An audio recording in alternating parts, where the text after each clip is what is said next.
오늘로 8번째 인생에 대해서 인생 시리즈로 지금 말씀을 전하고 있습니다. 오늘은 격려하는 인생, 그전에는 축복하는 인생, 도전하는 인생, 또 균형 있는 인생, 또 선택하는 인생, 인생에 대해서 제가 8번째 오늘 말씀을 전하고 있습니다. 다음 주부터는 느헤미야 말씀을 강의하겠습니다. 아마 짧으면 13번, 많으면 한 16번 정도까지 느헤미야를 강의하려고 합니다. 그래서 미리 읽어오시고 미리 말씀 보시고 오시면 여러분 은혜가 될 줄 믿습니다. 자, 우리 모두는 격려자예요. 격려자의 책임이 있습니다. 우리가 격려자가 될 책임이 있어요. 하나님께서는 저와 여러분들 이 세상에 보내실 때 그냥 갔다가 와라, 대충 살다가 와라, 그렇게 우리를 세상에 보내시지 않았어요. 오늘 여러분, 하나님께서 우리를 보내신 것은 낙심하고 지친 수많은 사람들을 격려하며 복되게 살라, 그래서 하나님께서 이 땅에 우리를 보내신 것입니다. 여러분, 오늘 우리 주변을 한번 보세요. 우리의 주변에 격려를 바라는 수많은 사람들을 볼 수 있어요. 직장을 잃어버리고 사업이 어려움 가운데 고통을 당하고 있는 남편이 있어요. 누가 격려해 줘야 될까요? 아내들이 격려해 줘야 합니다. 정말 가슴 아픈 일을 당하며 신음하는 아내들이 있습니다. 누가 격려해 줘야 되지요? 남편들이 격려해 줘야 합니다. 오늘 이 팬데믹 시대에 더해서 경제적으로 정치적으로 국내 상황으로 굉장히 어려운 그런 시절입니다. 백척간두 그 위기에 있는 현대 한국 사회를 보는 것 같아요. 계속 도태되어지기만 하는 것 같고 적응하지 못해서 힘들어하는 이 사회를 봅니다. 그 사회에 아둥거리면서 이리저리 방황하는 수많은 사람들이 참 많아요. 특별히 극한 화려함의 문화 속에서 던져진 우리 아들, 딸들, 누가 격려해 줘야 될까요? 부모된 우리들이 격려해 줘야 합니다. 오늘 하나님의 교회 안에서도 정말 새롭게 방문하는, 어디에 찾아가면 내가 하나님의 말씀 가운데 제대로 살까? 내가 하나님의 은혜 가운데 목자의 사랑을 받고 성도의 교제 가운데 하나님의 비전을 향해서, 저 열방을 향해서 복음 전하면 내가 살 수 있을까? 어디 교회를 가면 내가 제대로 정착할 수 있을까? 그래서 찾아오는 귀한 새로운 성도들이 매주 있어요. 여러분, 그분들이 정착하도록, 자리 교회 안에서 행복할 수 있도록 누가 도와줘야 되죠? 우리들이에요. 우리들이 도와줘야 돼요. 사랑하는 성도 여러분, 오늘 우리 교회 공동체 안에 참으로 낙심하고 지치고 공경 가운데 처한 분들이 참 많이 있습니다. 여러분, 우리 안에서 서로 격려할 때 우리의 하나님 안에서 참 행복한 그런 믿음의 공동체가 될 줄 믿습니다. 그래도 오늘 이 아침에 우리가 질문해야 될 것이 있다면 이것이에요. 오늘 과연 여러분과 저는 사람들을 격려하며 세우고 사는가? 아니면 오히려 반대로 사람들을 피곤하게 하고 고통스럽게 그들을 낙심시키며 인생을 살고 있는가? 여러분, 질문하는 시간 되시기를 바랍니다. 우리 모두가 하나님의 자녀가 되었고 우리 모두가 예수 그리스도 안에서 제자가 되었다면 우리의 형편과 처지가 어떠할지라도 우리는 격려자가 되어야 할 줄 믿습니다. 우리의 가정이 그래야 변화돼요. 우리의 사회가 그래야 변화됩니다. 우리 하나님 앞에 함께 섬기는 하나님의 신앙 공동체도 마찬가지입니다. 오늘 본문은 사울이 이스라엘 백성에게 내렸던 무모한 맹세에 관한 한 사건이 본문에 기록되어 있습니다. 백성들이 지금 어떤 상황이냐? 전쟁 중이에요. 전쟁입니다. 언제 어떻게 죽을지 몰라요. 그래서 항상 밥이라는 것, 식사 제대로 할 수 없죠. 당연히 배가 고파요. 피곤합니다. 그런데 사울이 어떻게 하죠? 그들에게 해가 질 때까지 아무것도 먹으면 안 돼. 여호와 앞에 맹세하라. 강제로 시켰어요. 이 전혀 도움이 되지 않는 왕이, 그것도 저주에 가까운 맹세를 시켰죠. 왜 그렇게 했을까요? 이것은 결코 하나님께서 원하시는, 의도하시는 바가 아니에요. 오히려 사울 자신의 과시욕과 왜곡된 금욕주의에서 비롯된 것이었다고 할 수 있습니다. 결국은 잘못된 맹세, 그것이 백성들을 더욱 지치게 만들죠. 불필요한 족쇄가 되게 하죠. 모두를 힘들게 하는 그런 상황을 초래하게 만듭니다. 사랑하는 성도 여러분, 하나님이 우리로 이런 식으로 살게 하시기를 원하실까요? 결코 아니에요. 지치고 낙심한 자들을 격려하며 살기를 원하세요. 격려하며 살기를 원하십니다. 시원하게 그들의 마음을 위로하며 살기를 원하세요. 자, 그런데 오늘 우리들은 어떤가라는 거예요. 우리는 우리 주위의 사람들의 마음을 혹시 막 긁고 사는 삶은 살진 않나? 아니면 내가 격려하는 삶을 사나? 이 시간에 우리 한번 질문해 보길 원해요. 아까 앞에서도 제가 말씀드렸지만, 그래서 오늘 말씀을 통해서 어떻게 하면 지친 사람들을 세워주는 격려자의 삶을 살 수 있을까? 본문을 통해서 좀 은혜를 받기를 원합니다. 자, 첫 번째로 격려자의 삶을 살려면 따라합니다. 영적 순리를 따라야 한다. 뭐라고요? 영적 순리예요. 자, 우리 24절, 25절을 한번 볼까요? 24절, 25절에 보면, 자, 제가 읽습니다. 기니까. 이날에 이스라엘 백성들이 피곤하였으니 이는 사울이 백성에게 맹세시켜 경계하여 이르기를 저녁 곧 내가 내 원수에게 보복하는 때까지 아무 음식물이든지 먹는 사람은 저주를 받을지어다 하였습니다. 그러므로 모든 백성이 음식물을 맛보지 못하고 그들이 다 수풀에 들어간즉 땅에 꿀이 있더라. 여러분, 하나님은요 영적인 순리 가운데 살도록 우리를 부르셨고 우리를 도우세요. 자, 다시 말해서 원리를 순응하며 살아가는 것, 그것이 하나님이 기뻐하시는 거예요. 여러분, 물은 위에서 아래로 흐르는 것이 순리죠. 그렇죠? 해는 동쪽에 떠서 서쪽으로 지는 것이 순리죠. 배고프면 어떻게 해야 되죠? 배고프면 먹어야 돼요. 그게 순리예요. 피곤해요. 그럼 어떻게 해야 되죠? 쉬어야 돼요. 졸리면요? 잠자야 돼요. 모든 자연 현상은요 발생, 성장, 소멸이라고 하는 이 카테고리 안에서 순리를 따라서 흘러가죠.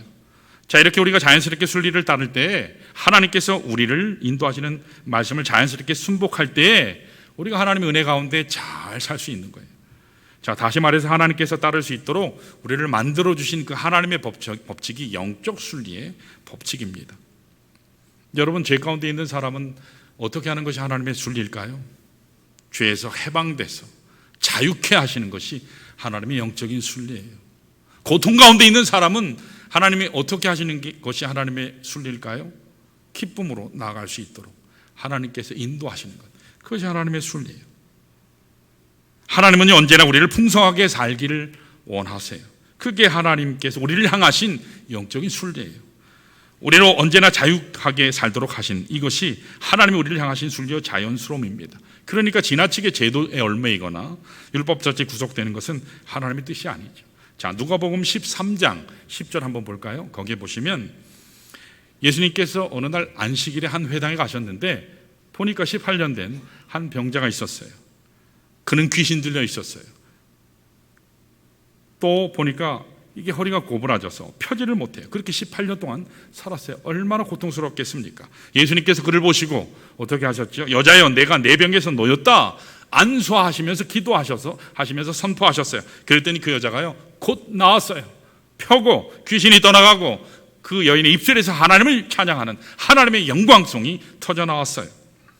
자, 그런데 회당장이 어떻게 했죠? 회당장이 예수님께서 안식일 날 병 고치신 걸 보고서 막 화를 냈어요. 왜요? 일할 날이 엿새가 있는데 그동안에 와서 고침을 받으면 되지 왜 안식일에 하지 말 것을 하느냐고. 예수님께서 그때 이렇게 대답하세요. 자, 우리 한번 읽어볼까요? 15절 16절이요. 이렇게 기록되어 있어요. 같이 읽습니다. 시작. 주께서 대답하여 이르시되 외식하는 자들아, 너희가 각각 안식일에 자기의 소나 나귀를 외양간에서 풀어내고 이끌어 거기 물을 먹이지 아니하느냐? 그러면 18해 동안 사탄에게 매임받은 이 아브라함의 딸을 안식일에 이 매임에서 푸는 것이 합당하지 아니하냐? 예수님께서 이렇게 말씀하셨어요. 여러분, 18년 동안 귀신 들려 고통하는 여인이 지금 나오고 있죠. 예수님께서 고통 중에 있는 그 가련한 여인을 공회당에서 안식일 날 기도하심으로 그를 낫게 하셨어요. 그의 고통을 즉시 낫게 하신 것이죠. 사망 권세 잡은 자 사탄의 매임 발을 깨뜨려서 자유케 하신 것이죠. 이것이 하나님의 영적인 순리예요. 행복하게 하는 것, 원래대로 편안한 삶 살게 하는 것. 그런데 이게 문제가 된 거예요. 예수님께서 치유하시는 그 날이 안식일이었다는 그 이유 하나로. 여러분, 안식법, 율법이라고 하는 것은요 하나님의 백성을 지키고 또 축복하시기 위해서 하나님께서 주신 은혜의 방편이에요. 그게 원래 율법이에요. 율법은 죽이는 게 아니고요 살리는 거예요. 율법은 죽이는 게 아니에요. 살리는 거예요. 죄를 깨닫게 해서 하나님의 은혜 자리로 나가게 해서 나사렛 예수 그리스도의 보혈이 아니면 결코 살 수 없다. 그것을 깨닫게 하기 위해서 주신 것이 바로 율법이거든요. 그 율법은 죄를 깨닫게 하는 거잖아요. 이 안식법을 비롯한 수많은 이스라엘의 법이 있었죠. 회당장 이치의 축복의 사건을 기뻐하지 못하고 축하하지 못하고 오히려 되려 화를 막 내요. 이유가 뭐라고요? 안식일날 고쳤다고요. 율법을 어겼다는 겁니다. 그래서 화를 막 낸 거예요. 사랑하는 여러분, 하나님의 순리는 병든 자를 고치시는 거예요. 하나님의 순리예요, 이것이요. 하나님의 순리는 아파하며 고통하는 자에게 필요한 하나님의 순리는 비난하고 정죄하는 것이 아니고요, 격려하는 거예요. 회복하는 거예요. 그를 안아주는 거예요. 그게 하나님의 순리예요. 그런데 사실 오늘 여러분과 저는 어떤지 모르겠어요. 우리는 제도의 규칙의 체면에 그것을 빙자해서 하나님 마음을 아프게 하는 경우가 얼마나 많은지 몰라요. 하나님의 심장이 흐르고 있는 것 관심 없어요. 하나님을 기쁘시게 하는 것 관심 없어요. 내가 기뻐해야 돼요. 먼저 내가 좋아야 돼요. 내게 유익이 돼야 돼요. 항상 나 중심이에요.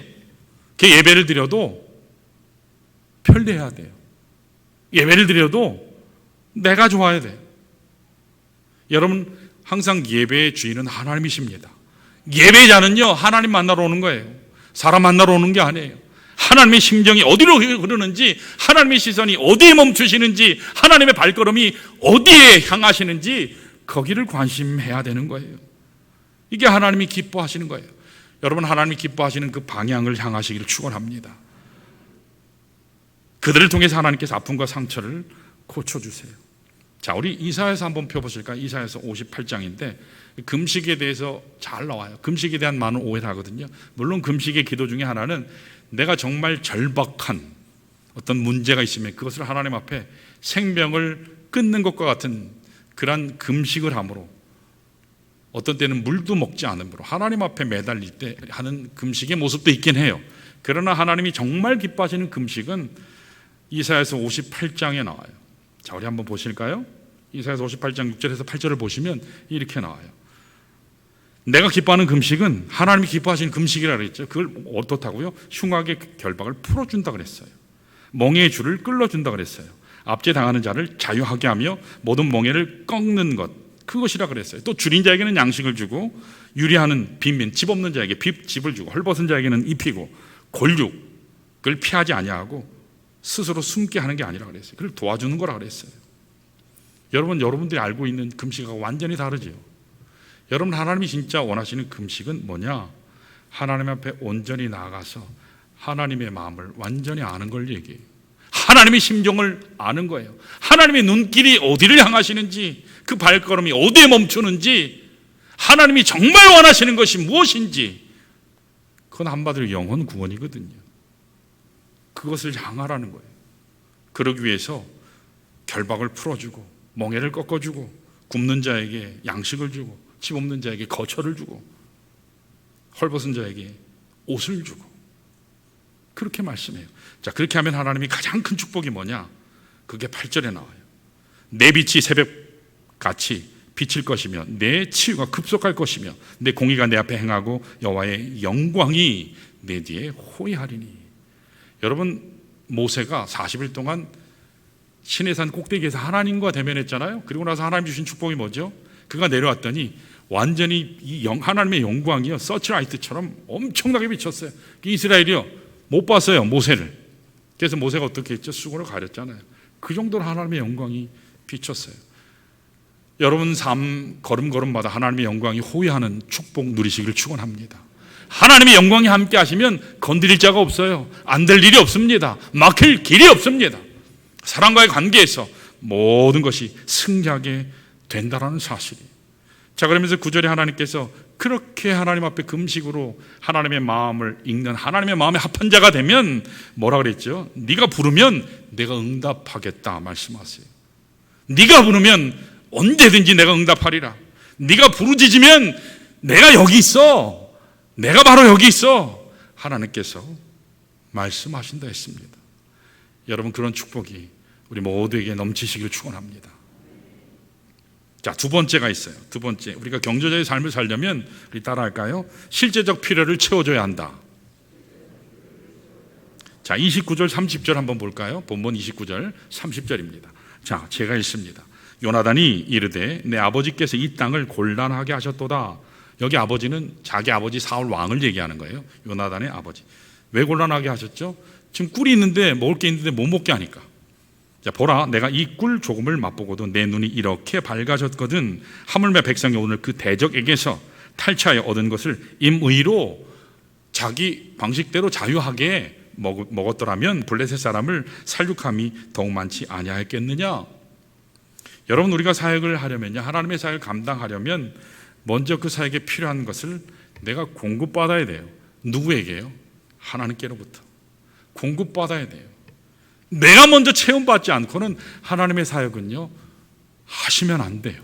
그래서 저는 자원하는 심령이 첫 번째 중요하고, 두 번째는 하나님 앞에서 은혜 충만해야 하나님의 사역을 할 수 있어요. 이게 안 되잖아요. 그러면 반드시 말이 나와요. 반드시 말이 나와요. 그럼 목사도 그래요. 장로, 안수집사, 권사 다 예외 없어요.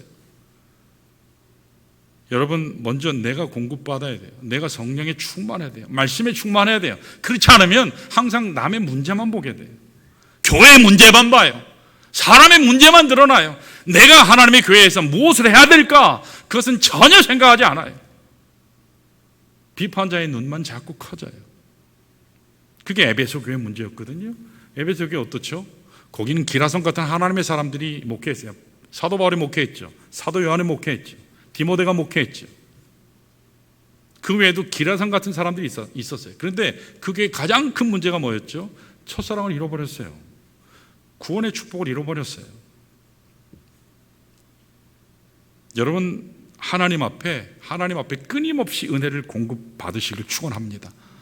내가 항상 하나님의 새로운 은혜가 없으면 나는 살 수 없어요. 신앙생활에서 가장 큰 멋진 게 뭔지 아세요? 신앙생활에서 가장 큰 멋진 것은요, 누구든지 그리스도 안에 있으면 새로운 피조물이 된다 하셨어요. 새로운 피조물이 돼요. 근데 그게 단번 한 번이냐? 아니요. 이전 것은 지나갔으니 보라 새 것이 되었도다. 그것이 everyday, 매일매일 그런 성화되는 삶을 살도록 축복하신 것이, 구원회로 초청하신 것이 우리 하나님이신 줄로 믿습니다. 그래서 여러분, 매일매일 거듭나는 삶을 사시길 축원합니다.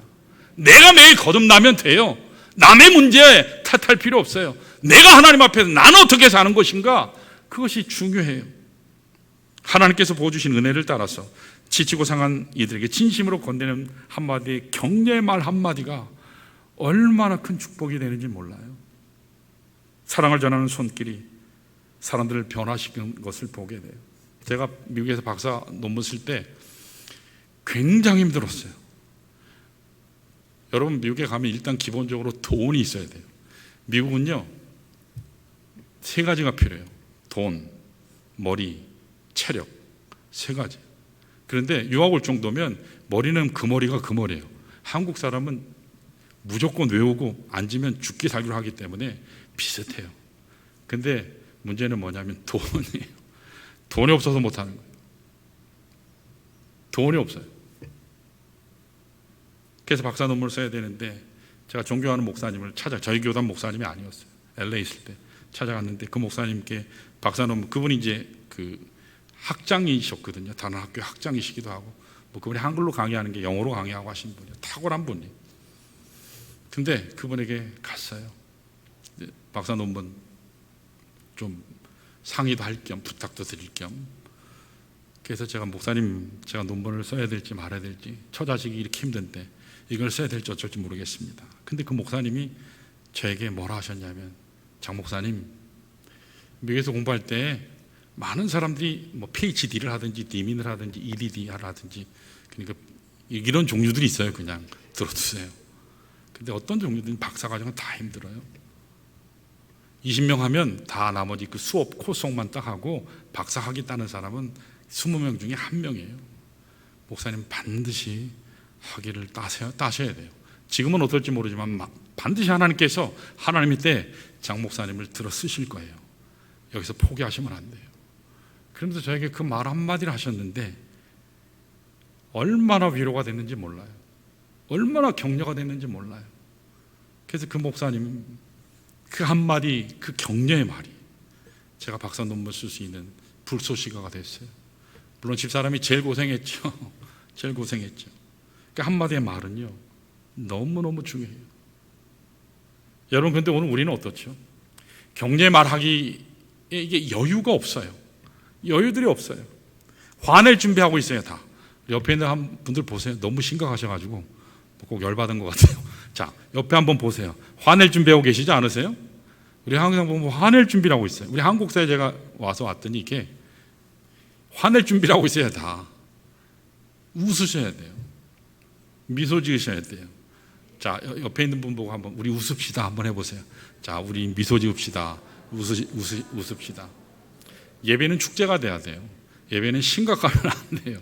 경건한 거하고 심각한 거하고는 완전히 달라요. 영적인 마음의 쿠션이 참 없어요.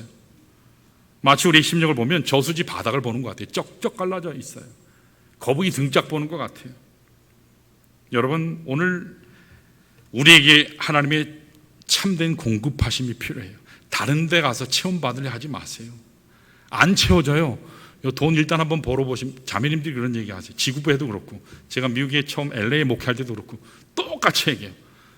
하나님의 은혜가 있으면 그걸로 족합니다. 그러면 근데요, 목사님, 근데라는 말이죠. 그거 동의하지 않는다는 말이에요.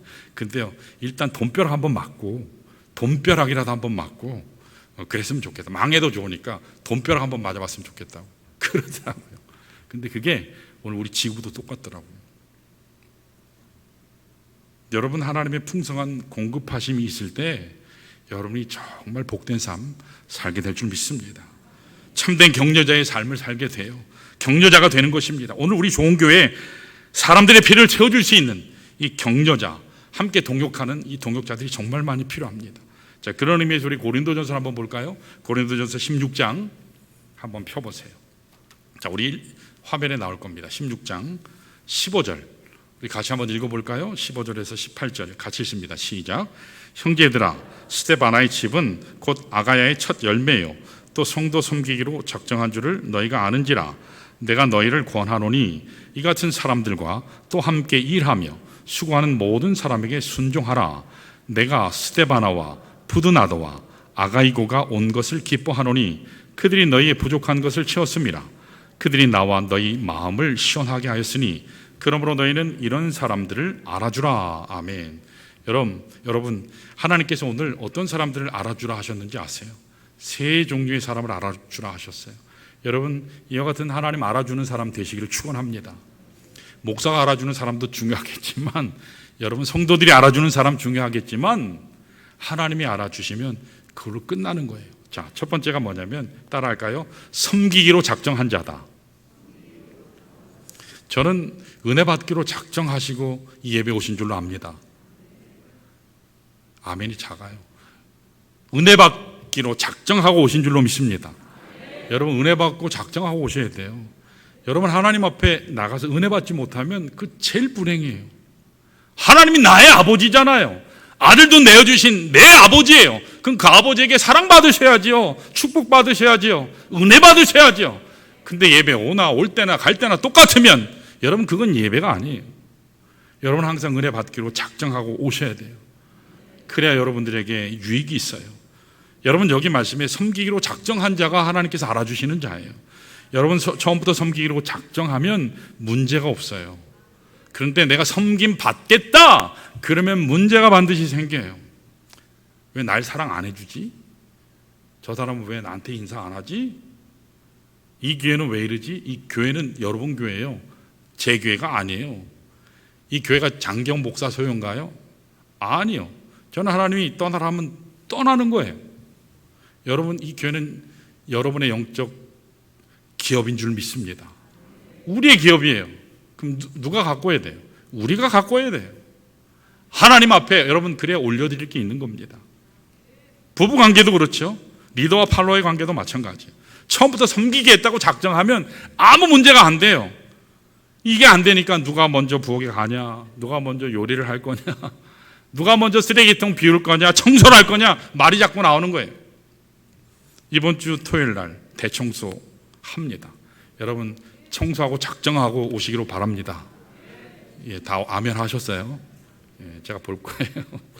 여러분 하나님의 성전을 깨끗하게 정결하게 하는 건 아무나 할 수 있는 게 아니에요. 지나가는 사람이 교회 청소하겠다고 오면 물론 감사하지만 노 땡큐예요. 우리 교회 성도들이 청소하셔야죠. 내 집을 내가 청소해야죠. 누가 청소해요? 여러분 주님이 보실 때 가장 큰 자가 누군지 아세요? 하나님이 가장 알아주시는 자가 누군지 아세요? 따라하세요. 섬기는 자다. 섬기는 자가 교회에서 가장 큰 자입니다. 교회는요 헌금 많이 한 사람이 큰 자가 아니에요. 교회는 섬기는 자가 큰 자예요. 그래서 여러분 어떻게 하시든지 많이 섬기셔서 큰 자 되시기를 축원합니다. 자, 두 번째로 따라할까요? 부족한 것을 보충하는 자다. 여러분 세상에는요 완벽한 사람 없죠. 여기 있는 장기영 목사 완벽한가요? No way. 우리 집사람이 입만 뻥끗하면 저는 매장될 수 있어요. 왜요? 저의 악점을 다 알잖아요. 뻥끗하면 그냥 매장될 수 있어요. 근데 은혜로 항상 덮어주죠. 언젠가 미국에 있을 때 어떤 성도 시집이래요. 말이 건너요. 시집이 아니고 신방을 갔는데 그분이 막 한참 교제하다가 집사람이 엄청 고생한 얘기를 많이 했어요. 저 집사람이 LA 있을 때 뚜리잡을 일했어요. 일을 세 종류의 일을 했었어요. 15시간씩. 그래서 그때 하나님 앞에 정말 원망 많이 했어요. 그런데 집사람이 원망했다기보다 제가 너무 가슴이 아프더라고요. 그런데 그것을 통해서 하나님이 주신 축복 중에 하나가 성도들 이해하게 됐어요. 성도들이 이토록 힘들게 하나님 앞에 세상에서 일해서 드리는 헌금이 물론 하나님께 드리는 거지만 이게 정말로 귀하구나. 성도의 마음을 알게 됐어요. 그래서 헌금 오면 허투루 쓰지 않는 것, 그걸 배우게 하셨어요. 얼마나 힘들었게요. 그런데 하나님께서 은혜로 넘어가게 하시더라고요. 넘어가게 하세요. 여러분 교회는요 완벽한 교회 없어요. 완벽한 목사, 완벽한 집사, 장로, 권사, 성도 없어요. 우리는 모두가 부족해요. 모두가 부족해요. 연약해요. 실수투성입니다. 그렇기 때문에 우리는 서로가 필요해요.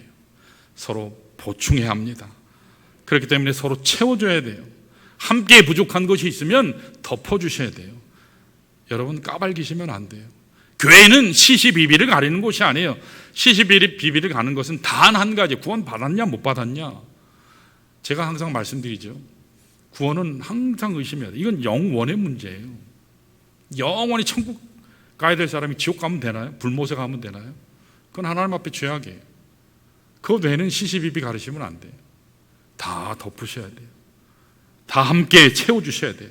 다른 사람의 부족한 것을 보충해 줘야 돼요. 보충해 주기보다 지적하고 틀쳐내는 그 습관에서 여러분 돌아서야 될 줄 믿습니다. 그래서 우리는요 이 자리에 이 시간에 여기 왜 있느냐? 서로 채워주라고, 서로 보충해 주라고, 서로 덮어주라고 하나님께서 이 자리에 우리를 불러주신 줄로 믿습니다. 자, 또 한 가지가 있어요. 우리 따라 하실까요? 시원케 하는 자다. 여러분 답답했던 사람이 이런 사람 만나면 사이다 같은 사람 있잖아요. 이렇게 펑 튀게 만드는 사람. 여러분 그런 사람을 만나면요 속이 시원해져요. 통쾌해요. 답답했던 가슴이 뻥 뚫립니다. 그런 사람은 하나님께서 함께 일하고 싶어 하세요. 사사건건 뭔 사역만 하면 토다는 사람, 그런 사람 하나님이 노 땡큐 너 그냥 가라 그래요. 하나님의 사역에서요 어떤 이런 특징이 있어요. 이만한 문제가 있어요. 이만한 문제를 어떤 성도는요 줄여서 요만하게 만들어서 보고해요. 저에게 목사님 아무 일도 아니에요. 어떤 성도는요 요만한 일을 이만하게 뻥튀기 시키는 은사들이 있어요. 그래가지고 교회 당장 망할 것처럼 자기가 이렇게 상처받았다고 그렇게 이야기하시는 분들이 우리 교회는 없어요. 다행히 다른 교회 다 있어요. 여러분 하나님의 사역에 있어서 중요한 것은 뭐냐면 중요한 것은 시원케 하는 자예요. 여러분 불평은 계속하면 불평의 은사 발견되는 거 아세요? 계속 불평의 깊이와 너비가 자꾸 커져요. 근데 감사하기 시작하면 여러분 불평이 떠나가기 시작하면서 하나님의 은혜 역사, 모든 지각에 대한 하나님의 평강이 여러분의 마음과 생각을 지키시기 시작하세요. 그러면 여러분 못할 일이 없습니다. 다 형통케 될 줄 믿습니다. 제가 올해 중직자 세미나에서 우리 안수 집사님들, 장로님들, 권사님들, 우리 집사님들 같이 이렇게 세미나 할 때, 중직자 세미나 할 때 제가 들었던 예화 중에 하나예요. 어떤 교회를 섬기는 안수 집사님이 계셨어요. 그런데 이 안수 집사님이 안타깝게도 걸핏하면 교회를 빠져요. 빠지는 이유는 두 가지. 놀러 가기 위해서, 낚시 가기 위해서.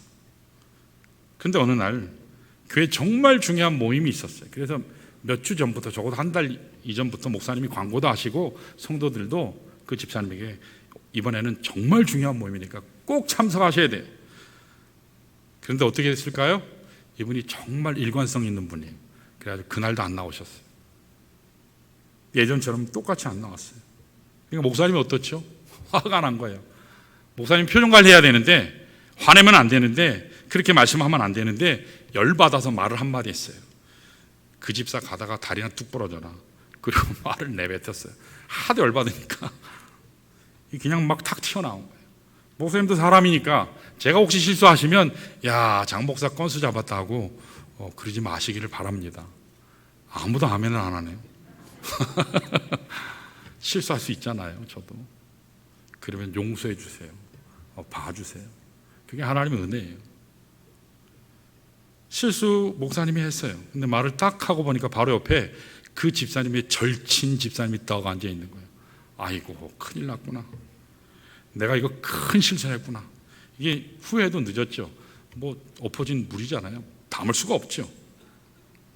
난리 난 거죠. 뭐 보나마나 즉시 달려가서 알릴 거니까, 전달할 거니까. 그것도 그냥 알리지 않고 갖다가 막 갖다 붙여가지고 막 소설을 써가지고 갖다 얘기할 거니까 별의별 상상을 다 합니다. 그래서 목사님이 할 수 없다. 그리고 집에 가셨어요. 서택에 갔는데 아니나 다를까 그 집사님에게 전화가 왔어요. 목사님이 가슴이 막 철렁한 거죠. 집사님이요, 만나자는 거예요. 만나자는 거예요. 아, 이야기가 전해졌구나. 그것도 어떻게 이렇게 번개같이 이야기를 했나.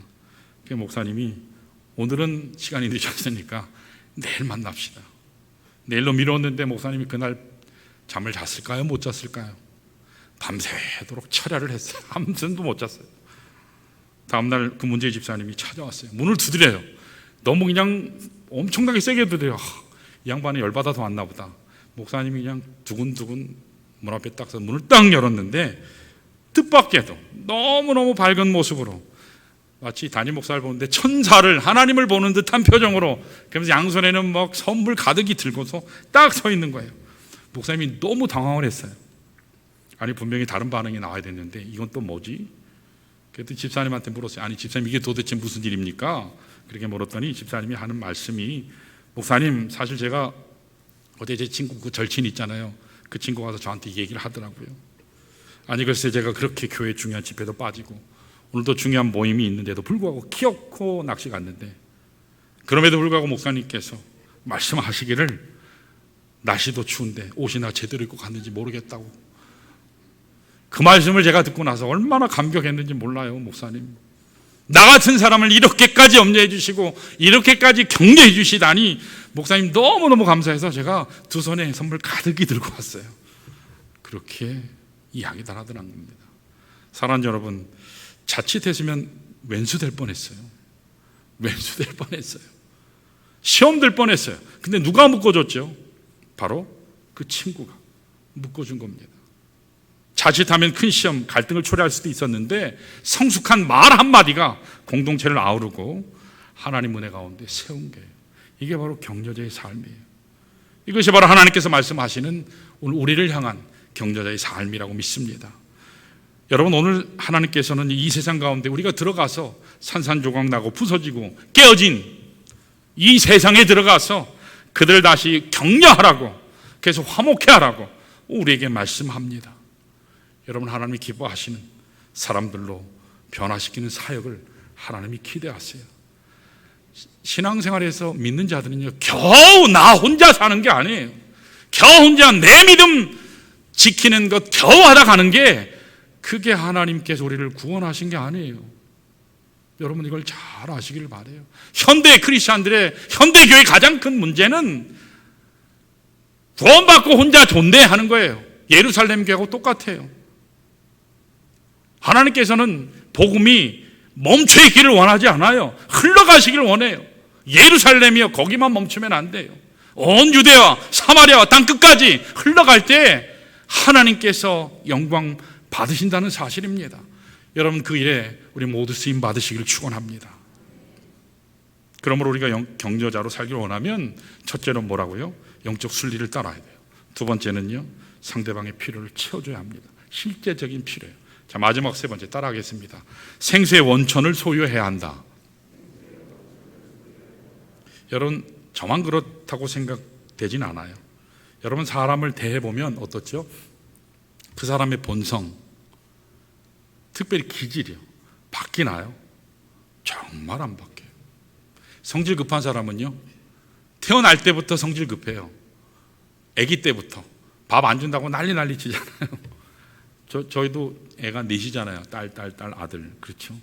목사님이 홈런 치셨네 그러는데, 제가 뭐 의도적으로 그런 건 아니에요. 하나님께 주셨어요.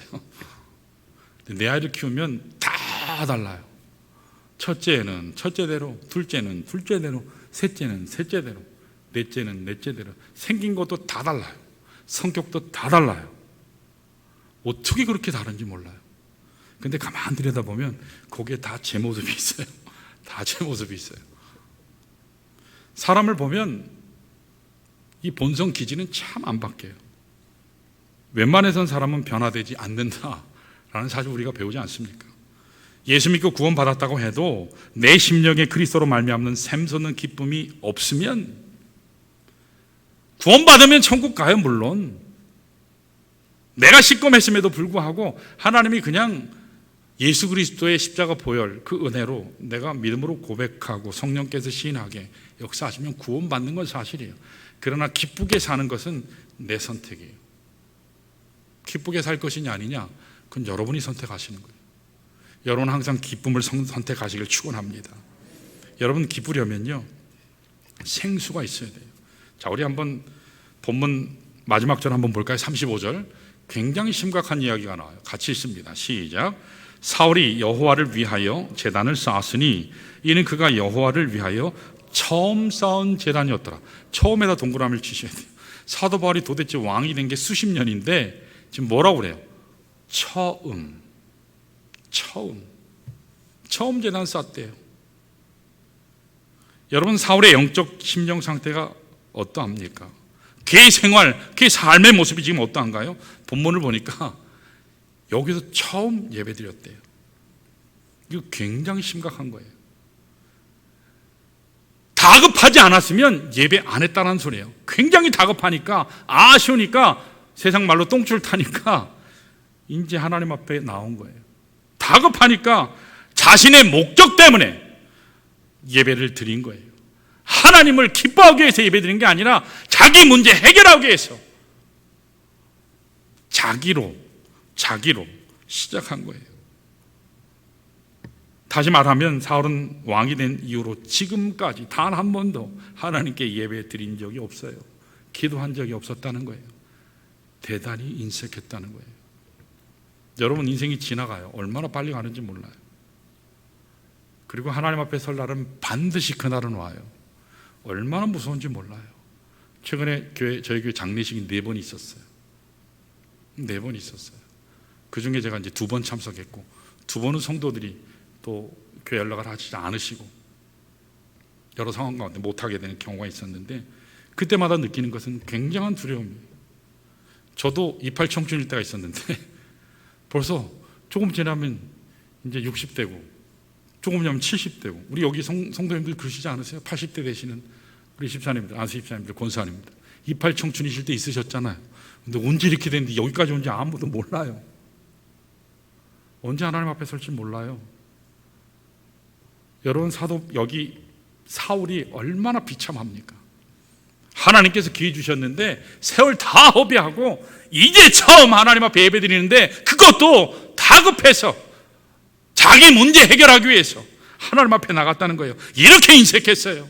하나님께 은혜는 다 받았는데 예배에 인색하고 기도에 인색하고 섬기는 데 인색하고 하나님 영광 돌리는 것에 인색했다는 거예요. 근데 여러분, 그 반면에 아브라함과 이삭은 그러지 않았어요. 아브라함과 이삭은요, 어디를 가든지 무엇을 행하기 전에 반드시 먼저 한 것 뭔지 아세요? 예배 드렸어요. 제단 쌓았어요. 하나님께 감사했어요. 사랑하는 여러분, 하나님이 우리 인생을 축복하고 장대하게 하시는 것은요, 결코 우연이 아니에요. 여러분, 우리가 성경에 등장하는 수많은 사람들 중에 축복받고 장대케 된 많은 사람들은요, 한결같이 동일한 거룩한 영적인 습관이 있었어요. 그게 뭔지 아세요? 무엇을 하든지 가장 먼저 예배했다는 거예요. 예배로 승리했어요. 여러분, 다 실패해도 예배 승리하시길 축원합니다. 한 주간의 처음이 뭐죠? 주일이에요. 이 주일 첫 시간 실패해버리면 한 주간 망치는 거예요. 여러분, 언제나 주일 예배에서 승리하시길 축원합니다. 여러분, 에스겔서 잘 아실 거예요. 47장에 보시면 거기 물이라는 단어가 나와요. 성전의 앞면에 동쪽에서 물이 이렇게 스며들기 시작해서 문지방에서, 그래서 그것이 제단 남쪽을 흘러서 이렇게 내려서요. 북문으로. 그리고 나면서 하나님께서 말씀하셨죠. 성령 가운데서 건너가라고. 그랬더니 처음에 가더니 어떻게 돼요? 발목에 물이 찼어요. 또 갔어요. 갔더니 어떻게 됐죠? 무릎에 물이 찼어요. 천척을 측량하고 다시 건너가라 하나님께서 말씀하셔서 갔더니 물이 허리에 찼어요. 그리고 나중에는 천척을 측량해서 이제 또 가는데 어떻게 됐어요? 헤엄쳐야만 갈 수 있는 물이 자기 키를 넘어가 버렸어요. 물이 가득했다고 해요. 이게 뭔지 아세요? 성령 충만을 얘기해요. 하나님의 생수의 강이, 성령의 생수의 강이 넘쳐나는 삶을 이야기해요. 그게 어디서부터 왔다고요? 성전에서부터, 하나님으로부터, 저 위로 주어주시는 그 하나님의 은혜로부터 내렸다는 거예요. 그래서 그 물이 흐르니까요, 물이 살고 바다가 살고 바다에 사는 생물이 살았다고 그렇게 말씀하세요. 바다는 뭔지 아세요? 우리가 구원해야 될 세상이에요. 우리는요, 하나님 은혜 가운데 소금과도 같은 생수들이 되셔야 돼요. 여러분, 생수들이 되셔서 하나님 앞에 영광 돌리시기를 축원합니다. 성령의 생수가 내 마음에 가득할 때 여러분 축복하는 인생이 돼요. 격려하는 인생이 됩니다. 여러분, 성령님의 별명이 뭔지 아세요? 별명이 있어요. 성령님의 별명이 있어요. 그게 뭐냐면 격려자예요. 격려자. 이 위로자라고도 말씀해요. 성경에서는 또 다른 보혜사 그렇게 말씀하는데, 이 성령 하나님을 헬라어로는 파라클레토스라고 얘기해요. 곁에서 말씀하시는 분. 고대 사회에서 법정에서 내 곁에 서서 말하는 자는요, 누구였냐면 변호사였어요. 성령은 내 옆에 서서 나를 변호하시는 변호사세요. 갈 길 몰라 방황할 때 내 귀에 속삭이시며 위로하시는 위로자세요. 인생이 너무 혼미해서 주저앉고 싶어하는, 그럼 내게 찾아오셔서 하나하나 구체적으로 지시하시고 가르치시는 그 하나님이 나의 상담자세요. 모든 사람이 내 곁을 다 떠나도 결코 떠나지 아니하시는 영원한 친구가 되시는 분이 바로 성령 하나님이세요. 성령 하나님은 십자가에서 아버지 하나님이 그 아들 예수를 버리셨지만 그 성령 하나님은 결코 떠나신 적이 없어요. 함께 하셨어요. 그 하나님이 오늘 여러분과 함께 하시기를 축원합니다. 그 은혜로 여러분 다시 시작하셔서 이제부터, 여기서부터 다시 하나님 충만함으로 여러분 격려자의 삶에서 승리하시는 우리 모두 되시기를 주의 이름으로 축원합니다.